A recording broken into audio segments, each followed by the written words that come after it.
Right, we'll go on then. We'll skip forward a few decades to Sherlock Holmes, A Game of Shadows, and just to go back to the concept of different takes on the character then, I'd hoped to revisit the first of the Guy Ritchie-helmed Holmes takes alongside this, but time and information technology prevented that.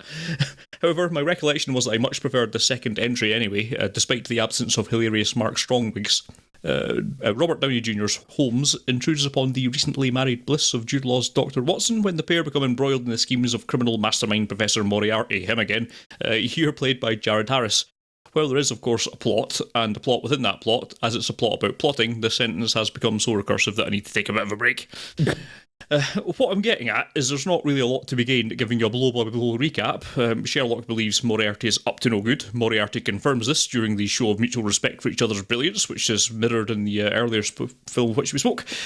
Moriarty warns him to back off lest inconveniences be visited upon him and Watson's, the same way that they were visited upon Irene Adler, who I guess must have been Holmes's love interest in the first film. Yes. I can't recall. But yeah, her early doors fridging seems to provide Holmes with enough motivation to follow his nose on these schemes, eventually revealed to be of globe-spanning conflict puppeteering, and stop them. Along the way, they'll team up with Naomi Rapaz's fortune teller/anarchist in the search of her brother, and barrel through a Europe on the verge of war with Moriarty's goons in hot pursuit, turning this into as much of an action film as a detective story. Well, a lot more of an action film than a detective story. Well, an action film with some very slight detective overtones. Very slight. This came out to mixed reviews, but a fair amount of commercial success, which I suppose is at least somewhat indicative of an audience thumbs up. I can see why this might not be to someone's taste, but it is, however, right up my alley. It is frankly ridiculous. Witness Holmes's urban camouflage suits, in which he's basically painting himself the same colour as the background. He paints himself the same colour as the background, which makes this one of my favourite films ever, because he does it twice. And it is joyous and wonderful. It's laughable, but, well, that's the point. It's as much of a comedy film as it is an action film, with slight detective overtones. See also the evolution of Holmes's omniscient detective vision, as spoke of earlier, that somehow gives him the foresight of Cassandra and the martial arts skills of Tori Jaa, to the point that he might as well be Neo off the Matrix. Congratulations, I suppose, to the filmmakers for making Baritsu seem even sillier than it was in Doyle's time. Speaking of which, while Guy Ritchie's treatment here isn't more or less influenced by the Wachowskis' film than any other post-2000 actioner, it does remind us of how long a shadow that film has cast, and I think maybe we'll need to go back and revisit these Matrix films just to gauge their proper cultural impact. Ritchie throws a few curveball stylistics, particularly that bloke loading the large gun towards the end, which is very strangely shot. But in general, he's put together a pacey, punchy set of action sequences that I find to be an enjoyable ride. Still, that alone wouldn't carry the film, but there's some enjoyable dialogue threaded throughout the film, with some likeable interplay between Downey Jr. and Law, and a fine turn by Harris that's villainous without chewing quite so much scenery as our other examples spoken of today, but not that far off it. Naomi Rapace is quite hard done by, but she manages to inject a decent amount of life into a character that deserves quite a bit more screen time than she's actually given. So, this is so over the top as to wander into no man's land, but that's exactly why I like it. It is a crank film with a Sherlock Holmes skin, and there's nothing about that I don't like, apart from the absence of Jason Statham. I had intended to close out this review by bemoaning the untimely death of the franchise, but I now see there's a sequel planned for next year, which rather takes the wind out of those sails. Still, it does give me a reason to be very glad to watch Iron Man die in the next Avengers film. I was kind of wondering about that, because it just sort of ended, didn't it? And it felt like you could, without it outstaying its welcome, you could get another couple of those films quite easily. Yeah. But no, apparently one is next year, according to IMDb, which I trust implicitly. Yes, I was aware that there was another one of these coming down the corncob pipeline, but upon revisiting this, I believe it was you guys I went to see this with 8 or so years ago, and I remember coming out of it thinking, very much same as you, Scott, that I'd preferred it to the original, about which I remember precisely sod all. And then in watching it this time, I enjoyed it a great deal less, to be honest with you. I found it a bit of a slog. All the sort of accoutrements of Guy Ritchie's needless over-direction took quite a toll on me this time round. That might have been to do with the fact that I've been knackered all week. When I sat down to watch this, it took me 2 attempts to watch it all the way through. But there are so many embellishments that Guy Ritchie places upon this in terms of his directorial style that I just found to be a distraction this time around. The thing that I do really enjoy about this, and I recall enjoying about the first, and I think I wouldn't recommend anybody necessarily watches this cold without having watched the first film, because I think, from what I recall, the way in which the relationship between Holmes and Watson is established in the first film, you kind of need to understand to inform the point at which it picks up in this.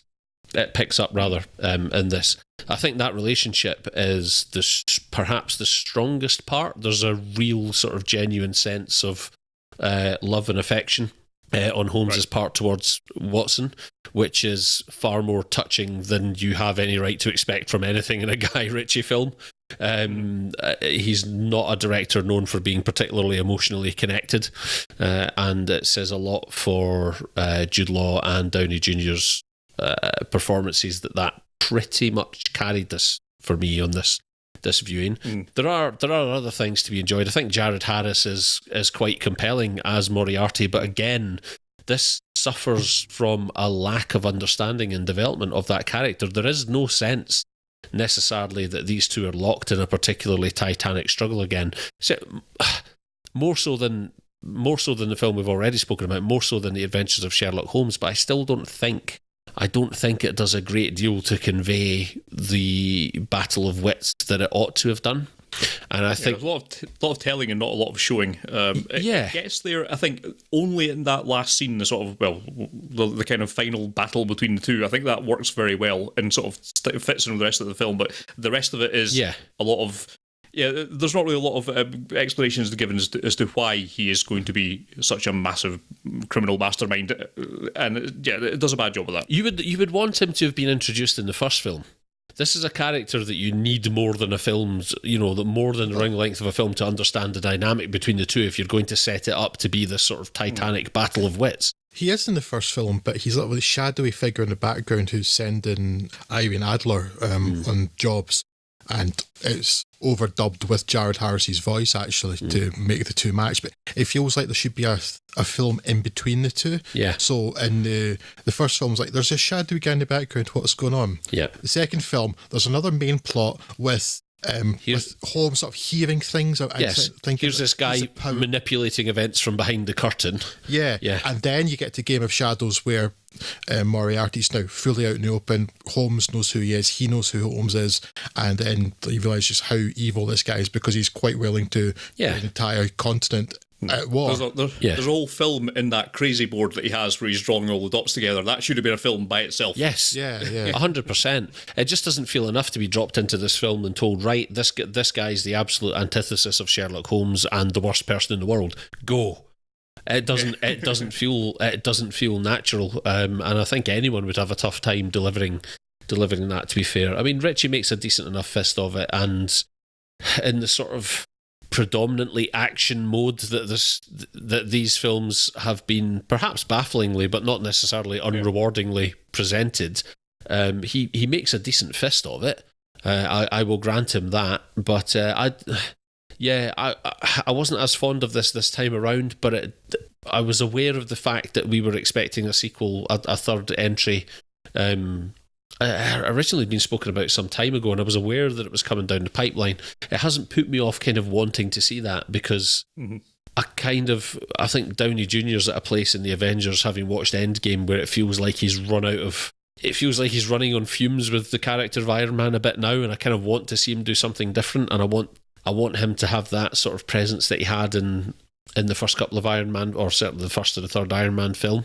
I want to see that invested in this character again. I would love for them to knock it out of the park, but we will see. Again, I think all three of us were the same. Weren't hugely enamoured of the first film. I found the second one a lot more enjoyable. I rewatched the first film before rewatching this, and found I enjoyed it a great deal more. Well, see, I need to rewatch it. Yes, this is what I've been left with, is this compulsion to go back and watch that again now. And then this Game of Shadows, I enjoyed it pretty much as I did when I first saw it, so that's good. I just thought it's really fun, and it's sort of there's not like a huge through line for the first and second one, in terms of like you don't have to have seen the first one to fully appreciate the second one, I don't think. But to what you were saying, Craig, about some of the character arc also, so some of the story of Irene Adler, a bit of the Moriarty in the background, and there's the marriage of Watson to Kelly Riley's character, because that's starting in the first one, and he's getting ready to move in with her. And then, and Holmes is always trying to kind of sabotage it, probably because he's terrified of being alone. That seems to be the way that character's written. But it doesn't. But then it just like the second film kind of. I thought it was actually going to do it more, and I'd forgotten how much it did it. It kind of tries to subvert its own expectation too, because in the first film you have that bit of him narrating how the fight is going to go, what he's going to do. The second film starts off with one that happens, but the show don't tell. They don't have the narration on it. Like, right, okay, so they're expecting people to be familiar with it from the first film. Anybody new can pick up. But then the next time it happens, there is narration. I thought, right, but then kind of subvert it a wee bit by having Noomi Rapace actually beat him, or like throw the knife and kind of slow his plans. And then the nice wee touch at the end where you realise that Moriarty's doing exactly the same thing.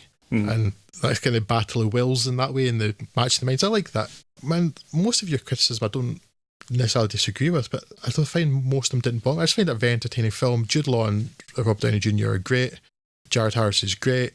Any minor issues with structure and plot. For instance, like, you see how clever and devious Moriarty is, the things he's been doing to cover his tracks and things like that.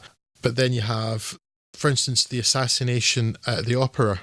Or was not the opera is the point. It's at the hotel. Hotel de Triomphe, yeah. And then they're going on, and I've seen similar ideas in other films of what you create one crime to cover the other. In this case, they're trying to cover the assassination of the guy, that German industrialist, Meinhardt. But which they made covered no his sense killing to me. by exactly. They covered his killing by killing a lot of people, so he'd have been dead anyway. Thank you. I thought I'd missed something. That's the one thing I took away from this was, wait a minute, I don't understand. Yeah, if you'd made it like, okay, we've made it so there's a gas explosion in an hotel and we shoot him to make sure that he dies, but there's a gas explosion that may or may not kill other people, but that kind of covers that. Okay, so you don't realise it's an assassination. Yep. That I understand, but given they cover an assassination with another multiple assassination, I don't understand. Yeah, because at first I thought I dozed off, and then the rationale I came to was like, oh wait, I came to it, I was like, right, wait a minute, I've missed something here, and then I thought, oh no, wait a minute, they detonated the bomb by shooting it, and then it makes clear that no, we shot the guy, but then we set off a massive bomb that would have killed him along with the 30 other people that it killed to cover up the fact that we shot him. I don't remember coming out of the cinema confused about that at the time, but I really, really got taken aback by that. And it seemed odd in as much as they had the whole point of Noomi Rapace's brother's arc is that they've been setting up anarchist bombs all over Europe, so there was already a cover story there already. Yes, as to why that bomb would have been there, yeah. Didn't make a lot of sense. It is part of the, there's a lot of films that we say we could probably chop half an hour out of. This would probably be another one if we're being. Oh yeah, this needs 20 minutes lopping off it. Yeah, and that would be a prime candidate for it. That seemed like it was just dragging things on without actually really propelling the plot. Yeah. It was just. It only seemed to be there to give an idea that Moriarty's on the same level as Holmes's plots, but it didn't do a great job of that. So yeah, could probably just done without it. It could probably have done as well without channeling Die Another Day and having the perfect facial surgery to mask people. Which is impossible to believe in Die Another Day, which was like the early 21st century, or like, is it 1999? Die Another Day, round about then anyway, 2001 maybe. But something set in the 1890s, bit of a stretch. But so I mean, there are minor issues. I find it very, very enjoyable. So yes. And it's very stylistic, but it's not too stylistic for as far as I'm concerned. Lots of unnecessary slow-mo, but we can let it off with that. Yeah, and again, Robert Downey Jr.'s charisma goes such a long way as well to papering over most cracks. Yeah, absolutely. Yeah. Poor Gladstone. Yeah. Yeah, so I mean, I'm quite hopeful about a third one now. But it's only been 8 or 9 years between, so hopefully not kind of lost the chemistry that clearly worked on the set. That is one. I remember this being about the time when I actually came round to the fact that somehow I can quite like Jude Law. He seemed to be going through a period of being exactly quite unlikable. Unlikable in a lot of films, but this actually shows, he's actually a likable human being. Who'd have thought it? I don't know if I've changed. He doesn't. There's a few I'd found that I'm more tolerant of now even going as far to having actually found Meryl Streep enjoyable on occasion, which really shocked me. And I don't know if it's maybe I've changed or maybe it's just they've changed and their acting style and ability has improved with age. I think certainly think that could be the case with Jude Law, or maybe he's taking different roles. But I remember the first time I can't say I liked because the character's a bad person, but Road to Perdition. The first time I thought, oh, maybe there's something to this Jude Law guy. But certainly by these two Sherlock Holmes films, I'm exactly the same as you. So I think, yeah, I kind of like Jude Law actually, and it's one of the few things I actually cared much about in the new Fantastic Beasts film. The character's motivations in the film made no sense, but I quite liked how Jude Law was playing Dumbledore. Yeah.